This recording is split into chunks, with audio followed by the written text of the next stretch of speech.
Yo, this is Steve Bloom, and you're watching Moana Nui Podcast. We'll be starting soon. Don't go anywhere.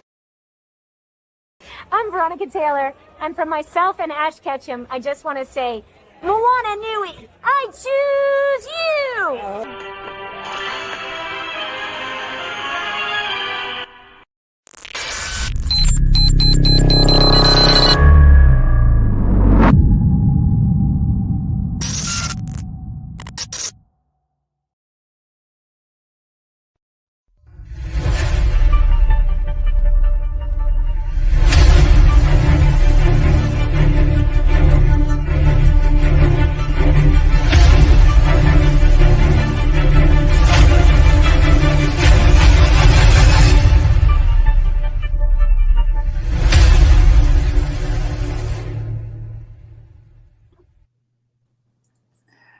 What is going on, everyone? Welcome to the Moana Nui Podcast. My name is Moana, and I'm the host of the show. Tonight, I'm running point for us as Dana is not feeling well, so we hope she recovers soon and be happy to have her back on the show. Tonight, we are doing our monthly segment on Geek Speak On Sports, and really excited to talk about some of the topics that we have tonight, especially because we missed last month due to the holidays. So hope everybody had some good times, however you choose to celebrate the season. But hopefully everybody is healthy and at least got a little bit of rest and recharge over the holidays. But yeah, so we're excited to be back here on the Moana Nui Podcast and on the Agents of Geekdom. Let's see. I don't really have a ton of announcements other than next month. We're looking forward to celebrating Black History Month. We will probably have a short quick starter or Kickstarter to help us raise some funds and do some highlights on some Black creatives that we've had on the show in different aspects, and to just celebrate those who are here in the industry and making sure that our voices are being told in the comics and illustrative, all kinds of different mediums, and all of the hard work that they put in there, especially as independent creatives and who are carrying their passions forward. So be on the lookout for that.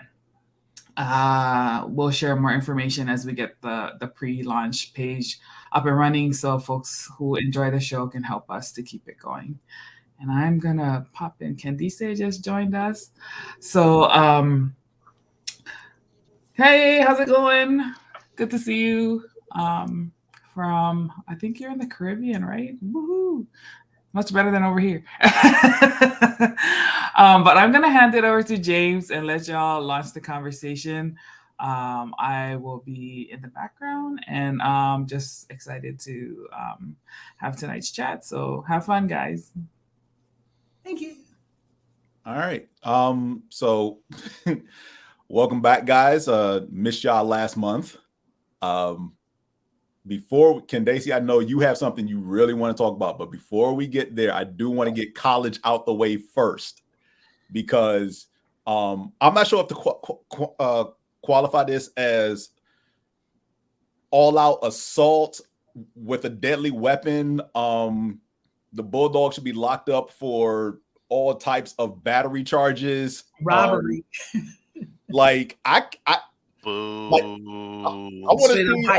would love to see what Ohio State fans were looking like during that national title game. Like, they only beat us by like 7 points, and this is what TCU puts up. Like, TCU should have stayed home.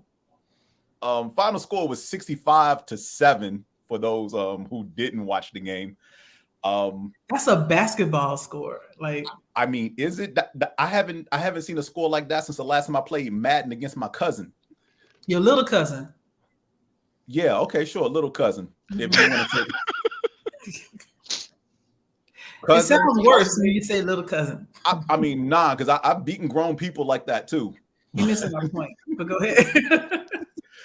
But I mean, Georgia looked like, unfortunately, the second quarter was where I was really paying attention. And then at halftime, I was like, they got to throw in the towel at this point. I was like, where's Apollo's trainer? Throw the towel. Because it was ugly. And Georgia pretty much looked like grown men playing a Pop Warner team that was just thrown out there for show. Like if you ever watch halftime of a sporting event where like they have the mascots play a football game against the Pee Wee team in pads. Yeah, that's what the national title game looked like. Because the mascots are just grown as men who have some athletic ability running around in these big old overinflated costumes against 8 and 10-year-olds. And that's what the national title game looked like to me. Thoughts for those who've seen any part of it?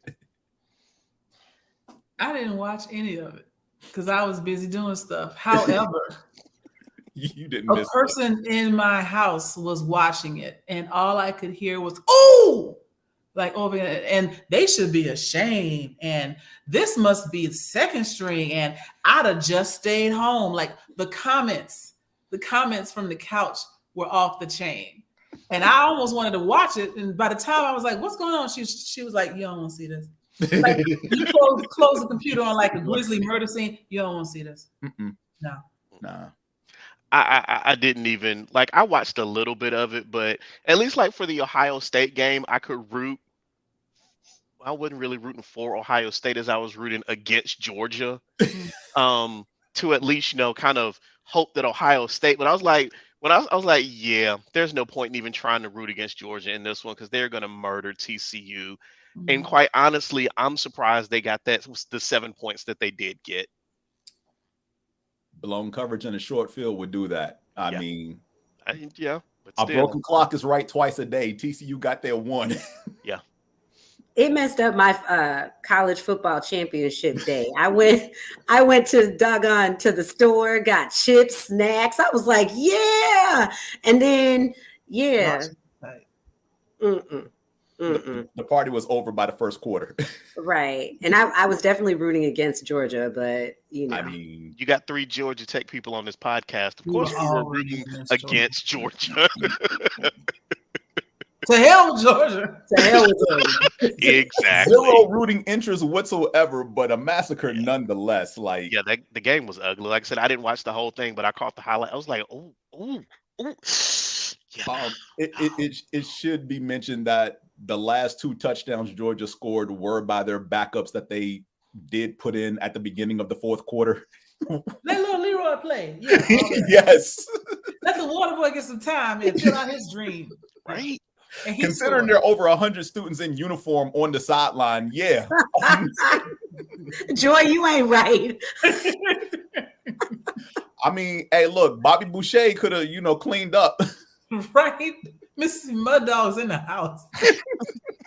And I was listening to sports talk radio like I always do every day.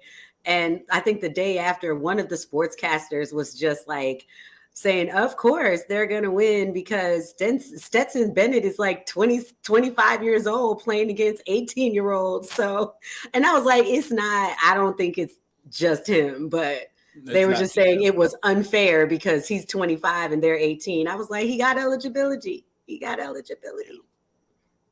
Pretty much. What was the quarterback? There was a Florida State quarterback some 20 odd years ago who got drafted by Carolina. Name escapes me right now, but he had like a lot of eligibility because he tried to play baseball out of high school. And when he went back, he was pretty much like 22. So his senior year, he was 26 at Florida State. You gonna eat your cornbread?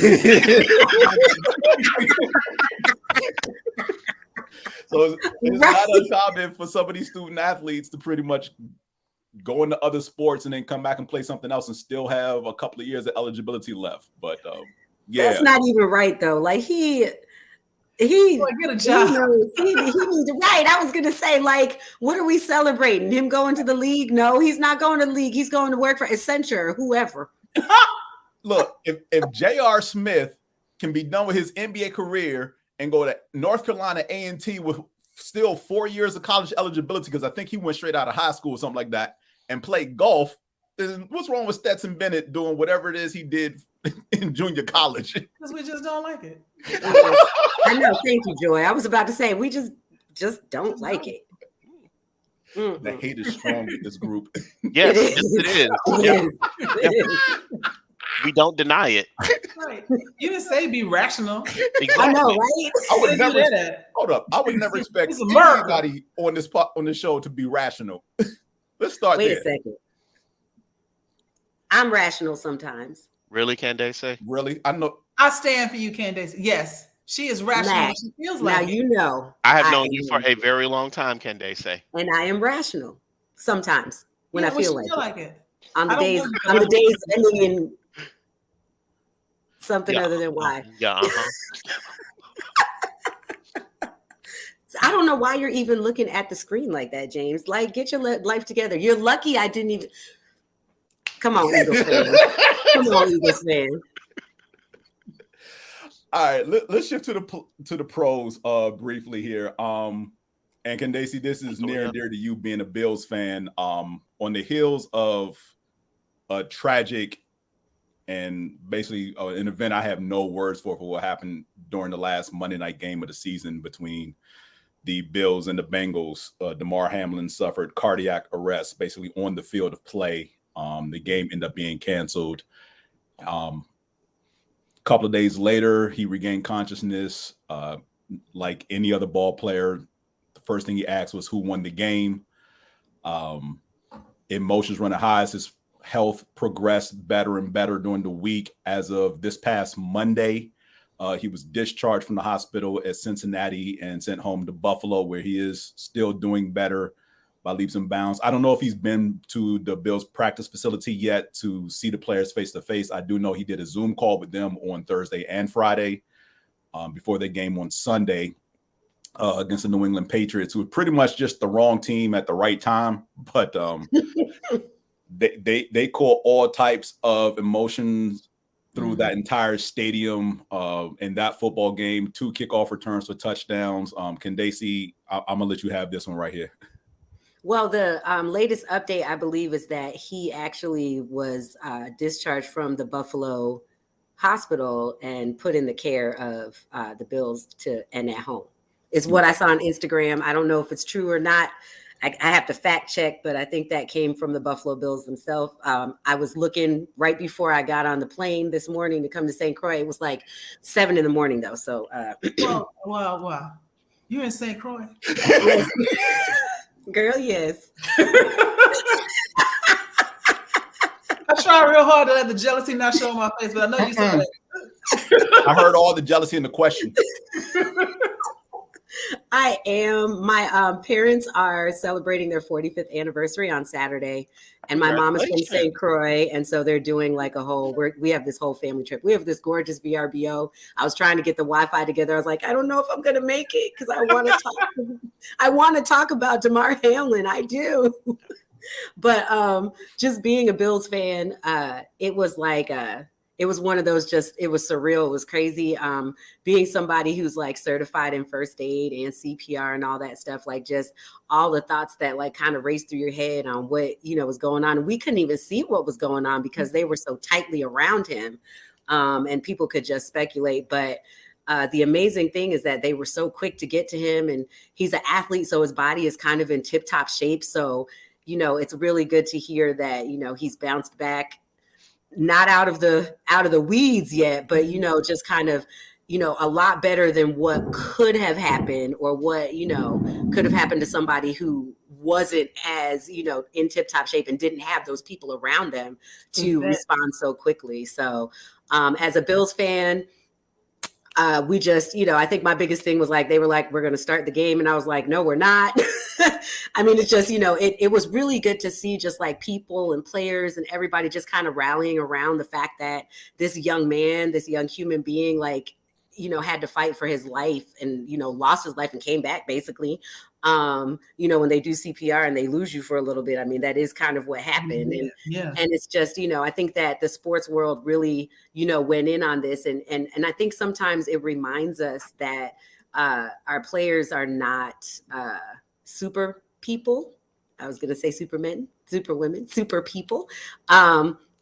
and that, in an instant, anything can kind of take you out even in sports, a hit or whatever. So it's the first time that we've ever seen this in football. And, just thinking on it, like just looking back on it, it's just kind of like the game had nothing, like nobody was thinking about this game. Like, no, well, I know I wasn't even thinking about it. Like going into the game, of course, what I was trying to do was I was trying to have the Bills win so that they would be on a bye. So in St. Croix, I wouldn't be trying to figure out how to watch the game.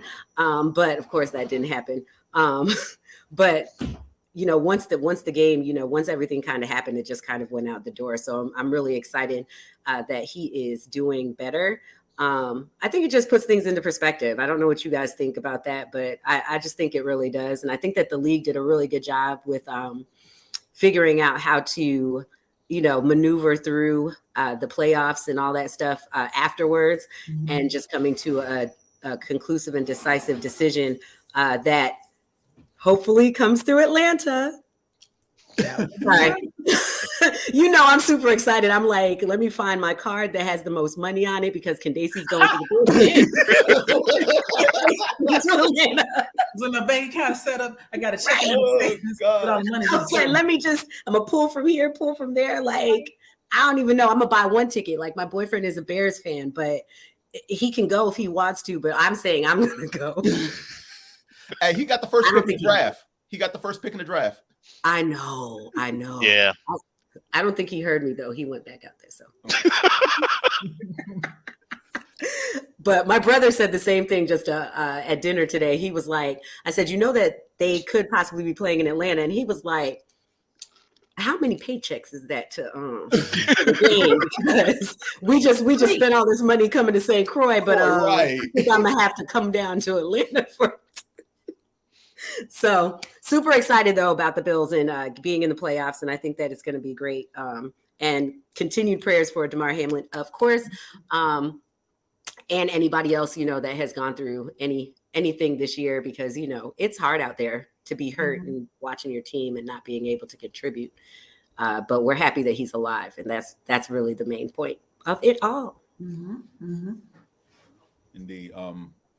And I think there were a lot of things that were brought to light while waiting for updated prognosis on Hamlin, mainly up until about Wednesday when it was announced that he's awake, he's alert. They pulled the breathing tube out and everything. I think those 2 days in between, there was a lot of former players on the different circuit of shows through ESPN, Fox Sports, whatever have you, were speaking about. Like you said, these players are not super people, they're human beings. They have cares and worries just like anybody else. Yes, they play a sport for a living, but this sport in particular, these players don't get health care. And I think that's something that as fans, we forget about that. We forget about that sometimes. And it's a big deal. Like a lot of times you see, athletes come on, especially from the NFL, former NFL players, and then it's like, well, who is this guy and how long did he play? You kind of like off-put his opinion because, he didn't play that long in the league or he didn't have a significant impact.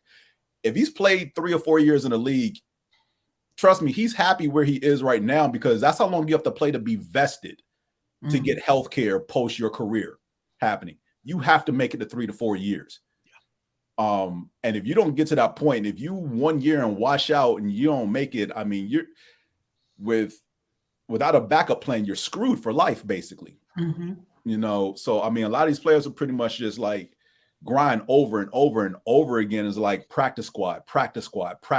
So when they actually do make a game day roster, and practice squad does count, but just to make a game day roster and you see them make a play on Sundays, or Monday nights, Thursdays, whenever those programs are being played, it is really a big deal if they've been toiling on the practice squad for X number of years, because that's a dream fulfilled. And look, these are, for lack of a better term, choreographed car wrecks that we're watching every 20 to 45 seconds for 2 to 4 hours at a time. So I mean, they're destroying their bodies, but it's. I mean, think about the last time you stubbed your toe on the corner of the bed and how you went down for about an hour. And these dudes are taking hits to the chest with a hard plastic helmet multiple times in the span of 45 minutes. Right. Exactly. So, I mean, I'm definitely, continued prayers for Hamlin. Definitely happy that he's doing better. Candace, you did mention the playoff scenario.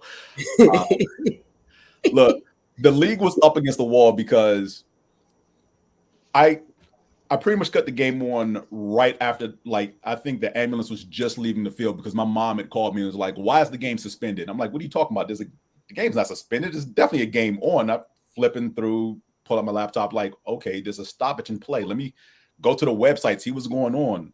Okay, a player collapsed. This isn't good because the players who were still on the sidelines or walking off the field had tears in their eyes. And it's one thing for a player to collapse, but without knowing how or why, and those players on the field, actually, they have the better perspective of what's going on to happen. So this wasn't just he got concussed and he's not responding. This is something dire and serious. If they have tears in their eyes, concussed, they can pretty much be like, all right, well, we see movement. He's going to be all right. We know it's a head injury type thing or broken limb or ACL. But the emotion of that was just, I mean, we knew it was bad when we saw how he collapsed, and there was no motion on his part to brace himself for anything. Because if you fall, you're gonna try to hold your arm or put your hands down. He just collapsed. He went down like the Matrix, that just nothing. Yeah, because he popped up first. He was, and then he went down. And the thing was that it's bad when ESPN does not replay it. Right. And they showed it a couple of times, and then after that, when they realized the seriousness of it, there was no replay whatsoever. Yeah, whatsoever. So, and that is correct, LaToya. The Bills have stated they're going to pay his full salary. Regardless of him being placed on IR, because they officially placed him on injured reserve. The very next day, but they're still going to pay the remainder, his full salary. It's only the right thing to do. It is. And look, the outcome, the ramifications of everything that happened of this game not being played and how it affected the AFC teams involved, whatever decision the NFL made, and this is something I try to tell a lot of people who are questioning as far as what they're going to do and what's going to happen. They had a litany of decisions to make. And whatever they finally came down to, which is what they ultimately chose last Thursday, was somebody's going to be unhappy. And what's the best, worst decision we can make so that we can move on? Obviously, look, goes without question. You could tell from the way the broadcast team and everybody at ESPN broadcasting was, these players ain't coming back out to finish this game. I don't know what directives the league is putting out there or who's saying what or what information their ESPN is getting from people down there on the field, game officials. These players ain't coming back out here. They are done for the night. This is a game that's over. They're traumatized. Yeah. They're not coming back on that field for nothing. There's no way to make this game up. And, everything from, have them play during NFC wildcard weekend, delay AFC, then the NFC takes a week off and we retool and we just skip the Pro Bowl. And the league ain't trying to disrupt anything more than what's already happened. So the scenarios that were outlined, and there's too many to list as far as how the last week had to fall for certain things to happen. But Bills won, which is the main thing needed to force a playoff game that, if it comes down to Buffalo and Kansas City, is at a neutral site by virtue of the Bills beating the Chiefs early in the season. So I didn't even know Atlanta was going to be one of the spots they picked. So right, Furious, a playoff game in Atlanta possibly, and it's not the Falcons. It's awesome. Awesome. It's not going to be the Falcons for a long time. No. It won't be the Falcons. It won't be. How you go now, James? Those little digs and stuff. That's just wrong. I dig it, everybody. That's what James does, though. Thank you. Can they say I've known him almost as long as I've known you? That's what he does. I did. First of all, if you are a fan of an NFL team, I've taken a dig at your squad at one point or another this season, last season, and pretty much at some point in my life. Even my own team. This week, today. Right? 5 seconds ago, before I logged on, I took a dig. I done already clowned the Packers fan in my chat group for losing to Detroit on Sunday. My best friend, who's a Packers fan, he was like, why do you call me Sunday? I was like, because you didn't want to hear anything I had to say. The venomous vitriol I have flowing is how your team sucks. You did not want to hear that on Sunday night. Trust me. You know, I recently found out what the word Schadenfreude really means, because I heard it before, but I didn't really get it. And it is the German word for taking pleasure in the suffering of others.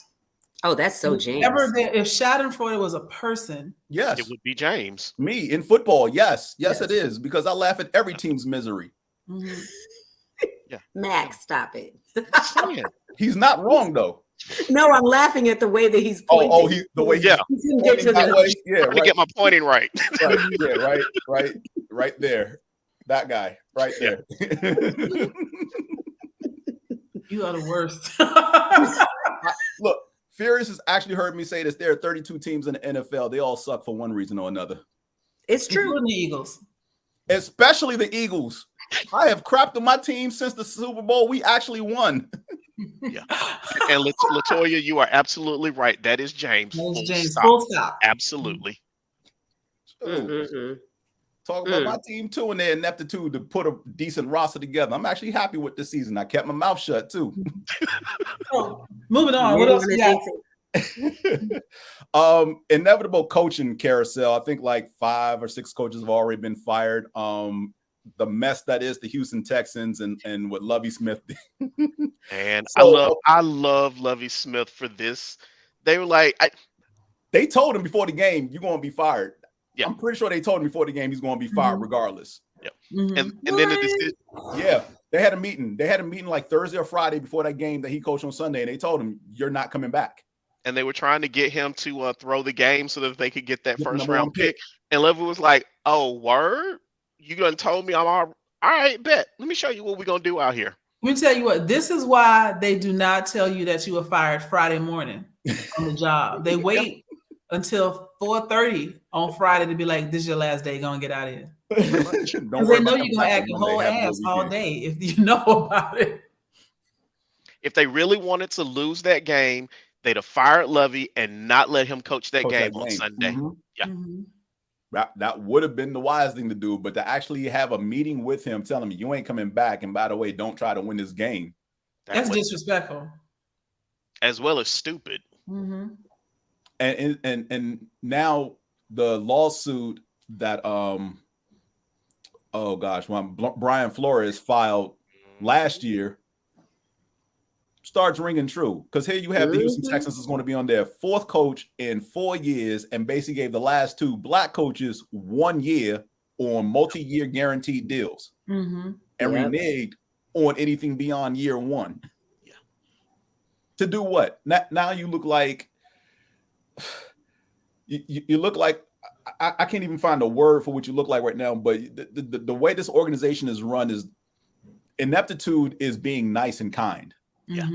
Lest we forget, they wanted, who was it, Josh McCown, who had 0 coaching experience whatsoever. And I don't just mean pro or college level. Like, he's never even coached a high school football team. Yeah. They basically just wanted this dude to come in off the street and be like, yeah, we want him for our coach. The hell? Yeah. And this is the type of thing that we talk about every coaching cycle, where the black coordinators don't get any opportunities. Well, they have to have the experience. Well, they've got the experience. There are a number of more than qualified black coordinators right now in the NFL who are waiting for a head coaching job, who are unfortunately going to get passed over for lesser qualified white counterparts. Bieniemy, Leftwich. So, I mean, just to name a few. And those are the offensive minds that, they always try to be like, wait, they don't really call plays. Really? Didn't you just say Leftwich? Like he didn't play quarterback and didn't understand? Leftwich was one of the candidates to get the Jacksonville job last year before Doug Peterson got it. Apparently, he was going to ask for a say-so and some type of input in player personnel. And they were like, nah, you're just going to coach. You don't get a say-so in player personnel. And I'm like, how does the coach not get a say-so on player personnel? He kind of needs that. Yeah. So he knows who and what he's coaching. Yeah. And my thing is, Leftwich was drafted by the Jaguars. Kudos to you all for interviewing him, because he was one of your best players in your short tenured history. Yeah. But you're balking because he wants to say so in player personnel? The head coach. They're he balking deserves it. because he wanted some level of control. And that's what they didn't want to give him. Can you repeat that again, Joy? Yes. Yes. They are balking, as most of them tend to do, because he wanted some level of control, and they refused to give him that. How dare you uppity Negroes ask for more than what I'm giving you? Just get out there and do what we tell you to Right. do. Shut up and Right. coach. Mhm. Make us our money. Right. Because we don't want you to be able to have any ownership or feel like you have any ability to influence anything. And we want to be able to make all these decisions so we can take full credit for the success of the team. But if the decisions we made go wrong, we're gonna fire you. Yeah, and Oh, blame, yeah. Even though all you gonna didn't be your pick fault. none of these people. Right. Mhm. We're gonna keep everybody else, but you gonna go. We will figure out a way to maintain all of the power with none of the accountability. Right? Mm. And that is the carousel of coaching in the NFL. In the NFL, also known as the plantation. Oh! Yeah. This is my love-hate relationship with this sport. Yeah. Okay, so I just had a squirrel moment. I looked, I pretended to run off screen and looked to my right and remembered that I had these little bottles of chocolate alcohol. So we will partake in one of these. So I'm like, oh, gosh. Yes. Yes. Diving back to the college briefly, something that happened before the break, and I know it caused a big stir amongst the African American community. Deion Sanders. Oh my God. I am so left Jackson State to take the job at Colorado, and the news that came out around how and why he left, what that school did and didn't do, and how some people feel he did and didn't deliver on promises he either made or didn't make, has been wildly insane to navigate through the holidays. Because I've had to shut lots of people down and be like, you're wrong on this, you're wrong on this, you're wrong on this. And look, for those who haven't gone to an HBCU, let me speak briefly as far as like the Jackson State side of this. I'm sorry. Does that means all of us except for you? Is that no? Yeah. We went to HBCU. I've never been to an HBCU either. okay? So, this is how HBCUs administrations typically run in regards to their sports teams. They don't give a fuck about the sports teams. When you see boosters of these white schools make donations and say, and they'll, however you put on the donation that this is for this sports team or for new facilities or whatever, like they actually go to where they're supposed to go. At a black school, at an HBCU, unfortunately, if I make a donation and wanted to go to the football team for stadium upkeep or team uniforms, we need like a new building. it ain't going there. It's not going there. Administration is going to block that, snatch that money up, and send it somewhere else. So when you hear people who went to HBCUs talk about, or just former athletes who played a sport, any sport at HBCU, and they talk about how shoddy and run down the facilities are as far as where they're played, that's why. Except for the band. Well, the band is whatever always taken care of. And that's the thing that always that amazes me. And again, I've never attended an HBCU, but I have attended football games at an HBCU. And what I have seen in my limited, and I stress limited experience, is it almost feels as if nobody gives a damn about the game except for like maybe 20 people over in the cut, but everybody is there for the halftime show. Yes. Yeah, absolutely. Because that's what we do. We put on a show. We want to see a show. A show. I've never attended a Morehouse football game beyond going to the halftime show. And I only did that when I was an undergrad and prep. I think I maybe attended 3 football games in my entire college career. 4 if you count the one Georgia Tech football game I went to, and they were doing that Budweiser thing. I was like, what the hell is happening over here? I was like, why are we doing this? What is happening? Because I never sat in the stands and watched the game. You get up, you walk around, you see your friends, you get a hot dog or whatever, you be cute, You meet somebody, get their number for later, whatever. You hear that the halftime is starting. You sit down and you watch the halftime show. And you get to walk around again. We don't give a damn what the score is. We don't care. You don't win the game. You win the halftime show. Score be damned. Score be damned. Oh, you can lose you can be 65-7. We don't care because you just do what the drum man just did, though. I mean, James, wasn't it you who told me when John David Washington was at Morehouse and they were trying to donate and his dad was trying to donate some money, he couldn't give it to the school, like you said earlier. He ended up having to, what was it? So, stadium lights, if I'm not mistaken. Yeah. So this is what happened. Because the coach at the time, and this is when I was still going to alumni meetings downtown, when my boys were president and vice president. Football coach came in and basically laid this all out for us. Yeah, Denzel came to a couple of practices to watch his son, John David. And he's like, y'all got a, solid squad. And we did have a solid squad when John David was playing. I forgot what the records were, but it was respectable. But he was like, I want to help y'all out. What do y'all need? How do I donate money? Do I give it to the school or whatever like that? And the coach told him, stop. Nah.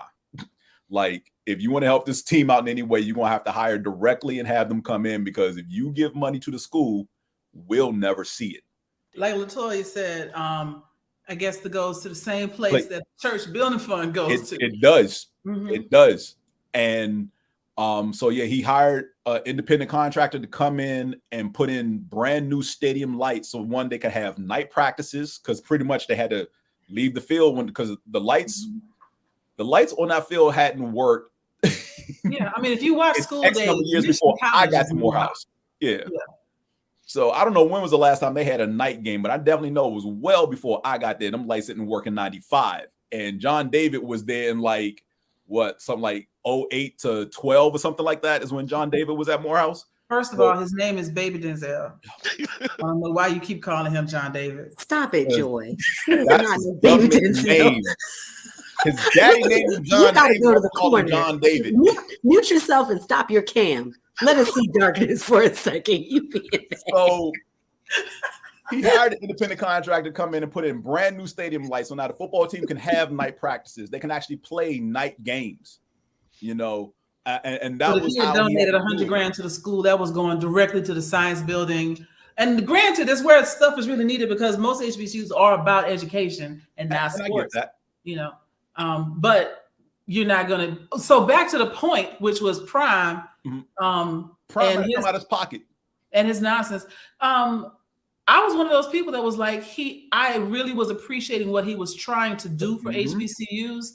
He left too early before it had really taken root. I think if he had stayed another year or two, we would have seen the continued shift of high caliber players picking HBCUs for the comfort of being around their own people and knowing that they had a chance at getting some exposure, some opportunity. Not that we didn't have it in the 80s, but you got to remember in the 80s, we're just coming off segregation in the 60s. And then that's where all the black players were. Yeah. And they were just figuring out, hey, black people know how to run fast. Let's go get them. Then when we started integrating even more in the late 80s, 90s, early 2000s, there was an exodus from attending HBCUs, especially if you wanted to get into sports. And now it would seem like we might have been coming back. But then the way he left on top of it is just like, oh, well, maybe it was all a lie. And there's going to be a significant chunk of people that are going to feel like, oh, this is all just for show. He only did this as a stepping stone to get what he really wanted, which means even he don't want to be at a HBCU. So why should I send my kid there? His kid is following him. And so if he had waited a little longer, I think we could have solidified the idea or re-solidified the idea that HBCUs produce NFL-worthy players on a consistent basis. And so I'm a little hurt that idea is going to be overshadowed in everything else. That's the big loss for me. But how long, though, is the question? Because I feel like people were like, oh, he should have stayed another year. If he stayed another year and then he left, they would have been like, he should have stayed 5 years. Then if he had stayed 5 years, they would have been like, he should have stayed 6. Like, when is it okay for him to actually go to a Colorado State that wasn't even thinking about putting a black coach on their squad? You know what I'm saying? To actually take care of their team. Mm-hmm. How is that not a stepping stone for us too? Do you know what I'm saying? Like he left this, I think he left the team in a good state. Like his offensive coordinator doesn't suck. His defensive coordinator doesn't suck. Like they are still going to be able to be there and call the plays and do whatever. It's just not Coach Prime. But I think that at the end of the day, what he's trying to say too is that you don't need Coach Prime for this. I've done it. I've moved on. Now here's these people that can come up in my spot and do the same things. It's just that his name, we know him so well. You know what I'm saying? So I think that him going to Colorado is a good thing because now we have this Black coach that's in this predominantly white, team that they never would have thought to bring him there at all 3 years ago. Do you know what I mean? So I think that it's still a stepping stone. It's a small one because we're still trying to get in there, but we're trying to get in there. So that's the way I looked at it. You make very good points. And to counter my own argument, we're talking about HBCU attendance. It's up to the parents to encourage their kids to go to HBCUs and stop this ever-present hate on HBCUs like they're not good enough when they've produced so much of the talent in arts, literature, science, education, etc., that we have in the Black community. So let's miss me with that HBCUs can't nonsense. But so that's the one thing. And then the other thing is, like you were saying, him going there. The other thing that I heard across the internets was that he ain't gonna be able to act the way he did at Jackson State in Colorado. They not high enough to play them games with him. Okay, so you may have seen that with the internets, but Deion gonna be Deion. Yeah. No matter where he goes. Exactly. So they can say, people on the internet can say he can't act that way. Watch him. He gonna do it. Watch him. Yeah. Now, because one, this part is actually true. At the time that I think his contract is 5 years, $30 million, right? To coach at Colorado. At the time that he signed that contract, before the ink was even dried, news had linked from Colorado's own sources. They ain't got the money to pay him for all 5 years yet. But they will get it. So best believe that they will rob Peter to pay Paul, in this case Prime, to make sure that he does what he did at Jackson State and turn their program around, because they were like a one-win team, which is why the previous regime got fired. But yeah, look, I make no what like I'm not confused or twisted as far as like anything Deion did. Deion did Deion things, right? That's very true. And my thing is, why is anybody surprised that he did what he did? This is in Deion's character and makeup. He didn't like leave Jackson State in a worse place. Hell, he spent his own money to renovate their locker room and the locker rooms of two other teams on campus, right? He had Michael Strahan donate suits to the team so they could look fly when they travel. I forgot about that. His first year coaching, he actually had former NFL players Terrell Owens, Warren Sapp, Clinton Portis, probably a few others whose names I'm forgetting, had them come in every single week to talk to his squad in his first year. They won their conference 2 years in a row. Granted, they didn't win the bowl game, and this past season they went undefeated. Now, anybody who wants to get in coaching typically wants to coach at the best. It doesn't matter what your background is, whatever. You get into coaching, you get into it for the love of the game. You want to coach the best athletes at the best location, da-da-da-da-da. I think the part that people sometimes miss with Deion is that the first place he wanted to coach was Florida State, his own alma mater, where he played college ball. And they told him, no, get experience. You don't have the experience. Okay, he got the experience. He just happened to be at Jackson State and HBCU. Yeah. Now, yes, as a community, as African Americans, those of us who were invested in Jackson State one way or another, whether it was Prime or you're an alum or your school is in that conference, are you hurt he didn't stay a couple of years longer? Okay, fine. You can be hurt by that. But you can't be mad that he took off towards the next step. Because let's be real, competition at the conference that Jackson State is in is not the same as the Pac-12 where Colorado plays. It's just not. It's a different level. What I did find entertaining with Deion was one of the last meetings he had with his Jackson State players and the first meeting he had with the Colorado team. Because the last meeting he had with his Jackson State players, he basically told them, like, I'm going to tell y'all this before it gets leaked by the ESPNs or anything else. Yes, I did take the job at Colorado. He told him flat out. Had his because I believe one of his sons is trying to run a production company, so they have a YouTube channel as well. And the video is up there on YouTube, so you can go find it. And he's sitting down with the whole team. He tells them, these are the,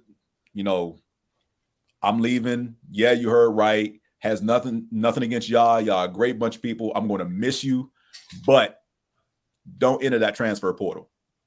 Like, if so-and-so is telling you, oh, well, Prime's leaving, you need to go on out there and get your bag, da-da-da-da. It's like, don't enter that transfer portal. I'm going to sit down and talk to each of you individually before I'm fully gone, because I think he still had like another couple of weeks because he hadn't named a successor yet. But he told them flat out, I'm going to meet with each and every one of you individually, but don't let anybody tell you, go in that transfer portal, go make that bag at that D1 school. It's like, don't do that. All of you can't do it. And he's right. All of them can't do it. As talented as they are in their own conference, maybe 5 to 10 of them tops could enter that transfer portal and end up at a D1 school. Mm-hmm. Now, flip that when he got to Colorado, he done told all of them, the effort y'all put out here basically the last couple of years is trash. And at least half of y'all going to be gone before I even put my first day roster together. So don't even get comfortable thinking that you're going to be here when I bring my staff, because certain positions have already been claimed, because I've already, bringing them, like you said, his son's transferred to Colorado. That highly recruited player that he flipped from going to Florida State to Jackson State. Yeah. He's coming to Colorado too. Hard to argue with. Yeah. Yeah. He pretty much told him day one, quarterback's already taken. So any of y'all think y'all going to play quarterback and start? Not next year. See, now I wonder how all those booster parents are going to feel about some things that they thought were kind of in the bag for their kids not being in the bag for their kids anymore. When they start to see more wins, they're still going to be upset, but I think those wins will make them less upset. And Deion didn't tell them anything that a white coach probably wouldn't tell them coming in, taking over a school that was 1 in whatever they were the year before. Half y'all ain't going to be here when I'm done. Like, some of y'all might as well hit the transfer portal now. That's basically what Deion said. Like, half y'all going to need to hit the transfer portal because I ain't keeping you. Yeah. And those of you who stay, I'm going to make you want to quit. And he repeated that twice. Let me make myself clear. Those of you who stay, I'm going to make you want to quit. Yeah. Deion is trying to prove to people, because I was one of those people in the beginning. When I heard that Deion was trying to get a coaching job, my first thought was, well, I've never seen Deion coach anywhere, so how good of a job is he going to be able to do? Don't get me wrong, phenomenal player, probably one of the smartest football players, around. But again, I didn't know anything about his coaching experience. And the more I started to pay attention, I was like, all right, I was wrong about Deion. He's putting in the work. And I think the work he put in at Jackson State, plus the work he's going to put in at Colorado, I'm not saying he's just going to turn around and in 2 years try to go to Florida State. But he's definitely trying to prove, or not even trying to prove, he's going to show people I can do this as well as anyone else can. And I think he's going to do it. That's actually the definition of proving, but yeah. And one of the things that I like about this is how many black head coaches do we see in Power 5 schools? Good point. Now, I wanted him to stay at Jackson State a couple more years. I was a little upset that he left when he left. I kind of always thought he would leave, because I think, talking to some friends of mine who work in HR, they always say true change takes about 3 to 5 years for you to start to see it. Yeah. And I think he's already put the groundwork in at Jackson State that no matter who came in, because I don't know the head coach's name, but that head coach has a great blueprint, and I truly believe that Jackson State is going to continue to do good things, and he's going to turn around and do that exact same thing at Colorado and then at wherever he ends up next. Yeah. And you're right. Power 5 conferences do not have a lot of black coaches. And I mean, it's the same thing. They're hired with, tons of skepticism and given very little leeway to fail. It's, this team is already capable to win a national title, and anything short of that is failure. This team finished 6th in its conference last year, and you want the black coach to make this team a national championship contender in 1 year? Now, that is also something, again, I'm putting my DE&I hat on. That's also something that I see across multiple industries, whether it's the NFL, healthcare, academia, manufacturing, marketing, whatever it is. When we've messed up so bad, let's see if the black guy can do any better. We got nothing to lose. And so, hey, come in and dig us out of this ridiculous hole that we have spent 15 years putting ourselves in. You got 18 months. Yeah. I see that a lot. And it doesn't seem like it's much different here. It's not. Because honestly, aside from Dion, I can name another black coach in a Power 5 conference. I remember Kevin Sumlin was coaching Texas A&M a few years back, but they kept running to Alabama, and he got fired after 3 seasons because he lost to Alabama 2 years in a row. The phrase that they use for that when they put somebody in that position is the glass cliff. Like, you have the glass ceiling when you can't get above it. The glass cliff is you're out here and the performance metrics for you are so overly complicated and ridiculous and impossible or whatever that any wrong step and you're off the cliff. You ruined your career. You got to be perfect. The stress of that alone causes a lot of early heart attacks. No, I'm not trying to be I'm not making jokes about a lot of early heart attacks and a lot of people in their late 30s, early 40s, the stress of trying to be perfect all the time. I don't think Dion has that problem. He's very self-aware and self-assured. I don't think he's going to have that problem. I'm just speaking about it because I just took 3 shots of chocolate liquor and wanted to speak about how this is a very common thing that a lot of black people in powerful positions face is don't mess up, because the minute you put on a tan suit, we're going to have a problem, right? So, yeah. Pretty much. I hope that chocolate liquor was good. It was so good. Because I was watching you and I was like, dang, that looks good. I mean, as you say that from the Caribbean, Candaysee. Right. Since I came out, I got to drown my sorrows in these little chocolate liquor things. One of my friends brought this from Germany, and the Germans be doing it right. I mean, they have cracked that code for sure. That German chocolate. But because I said I was in St. Croix, I've given you guys the hour that I told them that I would take. So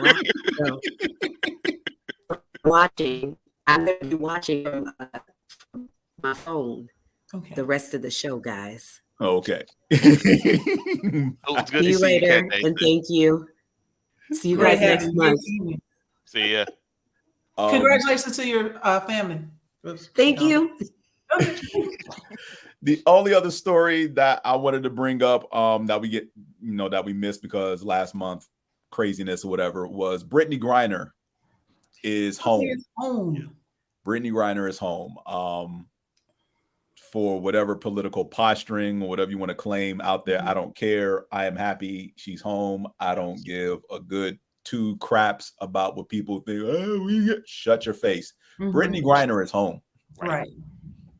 I'm very, very happy. I know that she suffered a lot, and there's things that she's not speaking about that, potentially have happened to her while she was locked up over there. And, the prisons here are hotel compared to those out of the way Russian gulag prisons that they have over there. So I'm very, very glad that she's home. And I am the best therapy that money can buy. I hope so. I am irritated with the people that were like, why did we trade her for blah, blah, blah, blah, blah. Man, F you and your dog and your sister and your car and your broke ass, all that French shit you call art. The whole song, A, B, C, D, E, F, U. Because this woman did not deserve the punishment that she got. And it's not about, oh, well, you know, there's a crime over there. The exact same thing had happened with other American citizens bringing substances much more than she had into Russia and getting a slap on the wrist. Yep. And so the idea of she should have known, they never enforced it until they decided to enforce it for political reasons. Right. And I'm glad, I am glad that Biden was president when this happened, because I'm not 100% sure we would have traded for her under different circumstances. Right. And so I'm very, very glad that she is home, and I wish her all the best. I wish her a full mental, physical, and spiritual recovery from what she's been through. Hope to see her back next season. But stay out them European countries. Just don't go over there. And that was something that was brought up, is like, well, why was she over there anyway? Well, because the top salaries in the WNBA are only like $1.5 million. Yeah. She can make triple that. Yeah. And Euro leagues pay 3 and 4 times that amount in the same amount of time that the WNBA season is. So yeah, you wonder, why do all your, WNBA players go overseas to play ball in the off season? Because they pay better. And absolutely, Latoya, you are absolutely right. Except the food is better. American food is mostly plastic and chemicals. No, it's funny you say that. The department that I work in, we've got a lot of international students in the department that I work. And whenever I actually have time to have lunch with them, just the conversation around food is always very, very interesting. How some of them are adjusting to American food with all of the preservatives and everything else that's in it. And the one thing that really stood out over one conversation was bread versus cake. Like, there's so much sugar in American bread that to a lot of Europeans, it's cake. Mm-hmm. Yeah. That's actually, there's a precedent for that, because McDonald's at one point, they were having their buns made for the McDonald's in France. They're having their buns made in France, of course, but the French, yes, food outside the country is a game changer. Yeah. I have traveled across to several different countries, and every time, except Great Britain, every time I'm like, yo, this food is awesome. The best food I had in Great Britain was Indian food. But back to the French, they went, the bread makers went on strike, and they quit making bread. They would still make cake and pastries, but they would not make bread. And so McDonald's was like, you're not about to mess with my money. So they took them to court and sued for them to make McDonald's buns, because based on the sugar content in McDonald's buns, they did not qualify as bread. They qualified as a pastry. So make my buns. And that's the same. And that's why if you watch the proliferation of obesity around the world, most countries had a pretty good handle on good food and drinking water and, being moderate size, until McDonald's, KFC, Popeyes, and the rest. Well, not Popeyes, McDonald's, KFC, Taco Bell showed up. We have fattened the world. But, what do I know? I'll tell you what, like, the reason that you can go to Italy and have a dinner of pasta and salad and olive oil and blah, blah, blah, blah, blah, is because all that stuff is fresh from yesterday. Yeah. You make that same meal here, and you're eating 15% partially hydrogenated soybean oil along with everything else. Okay, I'm way off sports. And Coke. Yes, Latoya, Coke. Coca-Cola isn't even made the same way. So I'm sorry. I'm sorry. I don't mean to interrupt you with that one, Joy. But I have a quick Coke story to tell, and I'm glad Latoya brought it up. So, Fellini's, a pizza place here in Atlanta. I don't know if they're outside of Atlanta or not, but I was at Fellini's with a friend of mine once, and we're ordering our pizza, and the guy said, "Hey, do you want to try a Mexican Coke?" I had no idea what Mexican Coke was. I was like, "Sure, let's try it," because I like trying new stuff, and I drink it, and I can legitimately taste the difference. Mm-hmm. I forget how much later it was that I find out, but pretty much the only difference is Mexican Coke has real sugar versus the Cane high sugar. fructose corn syrup that they put in American soda. And I'm just sitting here and I'm like, well, what? And again, I didn't know what high fructose corn syrup was at the time. I'm dumb American. So I do a little bit of digging and I'm like, oh, that stuff is just nasty and killing people. And come to find out, it's illegal in almost every other world power except here in America. Mhm. And I'm just And like, the subsidies that we give farmers to continue to make corn and nothing else, so we can have more high fructose corn syrup and everything. If we would just stop doing that and let them actually grow the food that we need to eat, we would solve our own problem. We wouldn't have to subsidize them like we do. But transit time from middle America to the outskirts means a lot of that stuff dies along the way. So the cost of a strawberry goes up. You think Whole Foods is expensive, you have another thing coming. And so it's cheaper to import it, just like labor, cheaper to import it from somewhere else than to grow it here. And then we fill ourselves with nonsense and plastic. We have a lot of plastic in our bodies. Yeah, one of the first things I learned when I came to Atlanta was that Coke is literally made different in every other country in the world. Like, it's not made the same in any two countries at all. Not even the same flavors, not even the same base ingredients. And Dasani is nothing but the distilled water that they use to make Coke and everything else, just without all the stuff in it. That's why it's so disgusting. Yes, I said it. We all know it. It's the worst kept secret ever. Dasani is the nastiest water ever. It is. I wouldn't even quantify that as water. Product. That's not even water. It is an in-process product that they were like, you know what? We could bottle this. It's clear water, whatever. Yeah. Oh man, yeah. That's all the sports stories I've got. Yeah, I got anything else? Yeah, I'm with LaToya. It was weird getting used to a life without preservatives, and now I can't go back. I go to DeKalb Farmers Market every weekend because I refuse to buy produce in the regular stores anymore because it's just different and better. Clear my skin up. Yup. Yeah, I'm done with sports though. Nope. Farish, you got anything? Nope. Just want to reiterate what you said earlier. I am so glad Brittany Griner is home. Just so glad because we love you, Brittany. Yeah, absolutely. Like I said, I hope she gets the best care that she can so that she can get back to some sense of normalcy for whatever that means for her. Absolutely. Cool. Live your best life, girl. Absolutely. Absolutely live your best life. Hey, Moana. You're on mute. Sorry. Those dang mute buttons. Yeah, that was a good conversation tonight.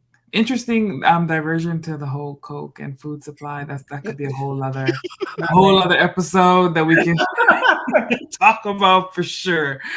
I definitely if you travel outside of this country, you could definitely tell the difference on a whole lot of types of food. So so definitely thank you guys for joining us and for another great conversation here on the show. I like the diversity of content that we have here on the podcast, and we appreciate you guys coming on and helping us as we continue to grow our audience and the topics that we talk about. So with that said, thank you everybody who tuned in tonight. If you are not following the show, especially LaToya, shout out to LaToya. Yeah, LaToya's here every week or every month supporting us. Thank you so much, LaToya. Thank you. Yes. If you have not followed us already, please give us a like, on YouTube, as well as on Agents of Geekdom. Let's see. For the work week. Hope y'all have a great weekend and in celebration of MLK Day. Tribute to him and all that he has brought to our community, and celebrate and honor him in whatever way is appropriate for you all. But as always, thank you guys for joining us. Next week, we will is our talent development series with Sue-Ann Hong, and our topic will be cultural competency. So please join us next Thursday, the 19th, at 8:30 p.m. right here on the Moana Nui Podcast. Until then, take care, everybody, and we'll talk to you all soon. Good night. Bye, guys.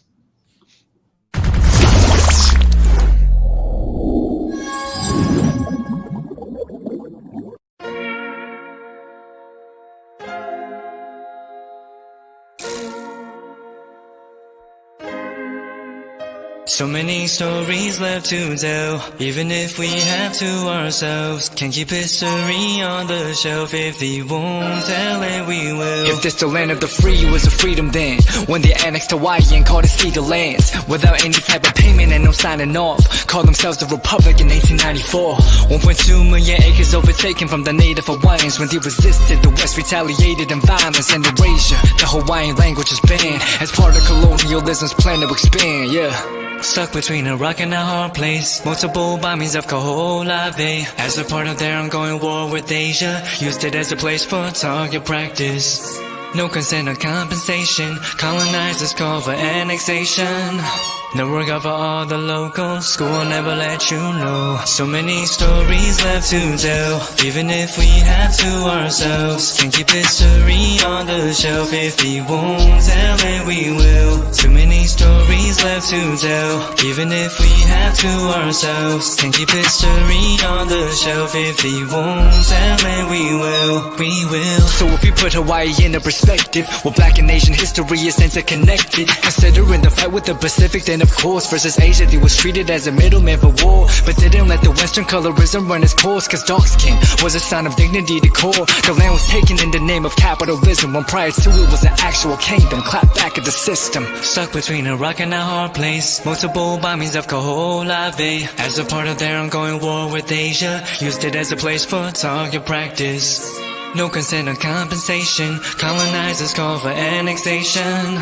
No work out for all the locals. School will never let you know. So many stories left to tell, even if we have to ourselves. Can't keep history on the shelf. If we won't tell it, we will. Too many stories left to tell, even if we have to ourselves. Can't keep history on the shelf. If we won't tell it, we will. So many stories left to tell, even if we have to ourselves. Can't keep history on the shelf. If we won't tell it, we will. Too many stories left to tell, even if we have to ourselves. Can't keep history on the shelf. If we won't tell it, we will. We will.